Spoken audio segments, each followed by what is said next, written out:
सिंहासन बत्तीसी की तीसरी कहानी चंद्रकला पुतली की कहानी।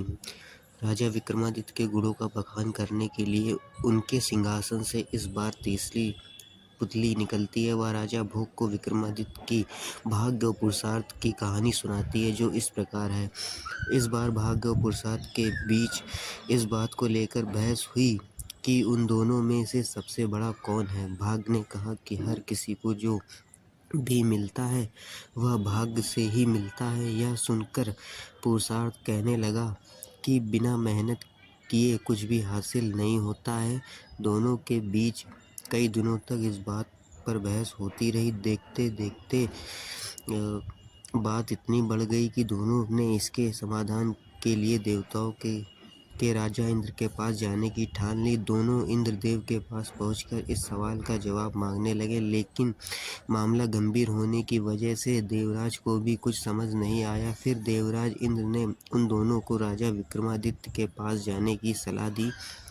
उन्होंने कहा कि राजा ही इस बात का जवाब दे सकते हैं कि आप दोनों में से कौन सबसे बड़ा है। इतना सुनते ही भाग्य और पुरुषार्थ तुरंत मानव भेष में विक्रमादित्य के पास पहुंच गए।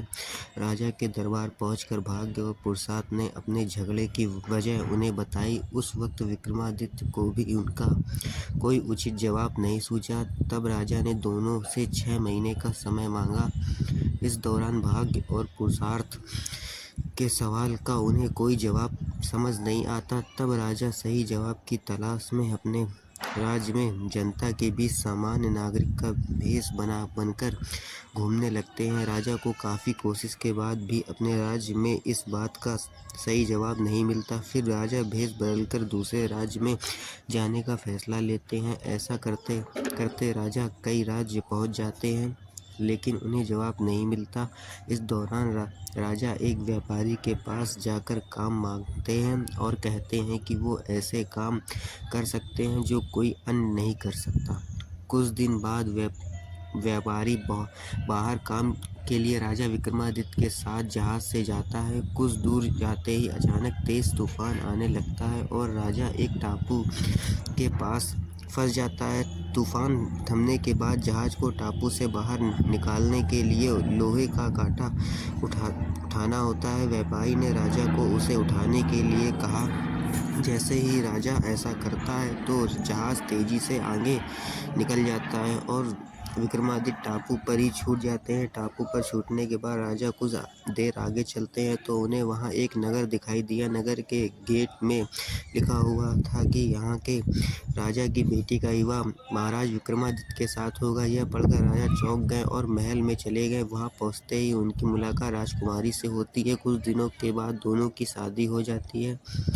महल में कुछ दिन बीतने के बाद राजा विक्रमादित्य अपनी पत्नी व राज्य की राजकुमारी को लेकर अपने राज्य की ओर निकल जाते हैं।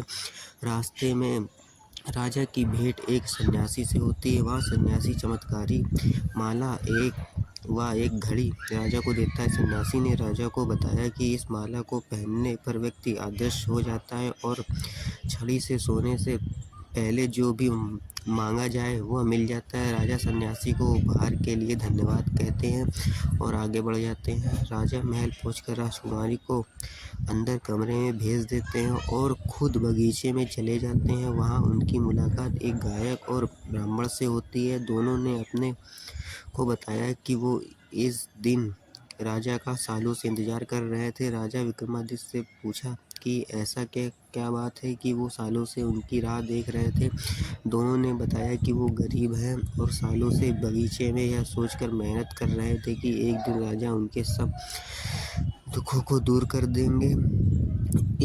इतना सब सुनते ही राजा ने सन्यासी से मिली माला को गायक को दे दी और छड़ी ब्राह्मण को। उसके बाद राजा ने अपने दरबार चले गए। 6 महीने बीतने के बाद भाग्य और पुरुषार्थ दोनों राजा के सभा में आए। विक्रमादित्य उन दोनों को बीते 6 महीने की सभी घटनाएं सुनाते हैं। इतना कहकर राजा दोनों को समझते हुए कहते हैं कि छड़ी और माला का उन्हें मिलना भाग्य था और गायक और ब्राह्मण को यह पुरुषार्थ की वजह से मिला। इसी वजह से भाग्य और पुरुषार्थ दोनों एक दूसरे के पूरक हैं। इनमें कोई छोटा या बड़ा नहीं हो सकता। दोनों राजा का जवाब सुनकर संतुष्ट हो गए और वहां से चले गए।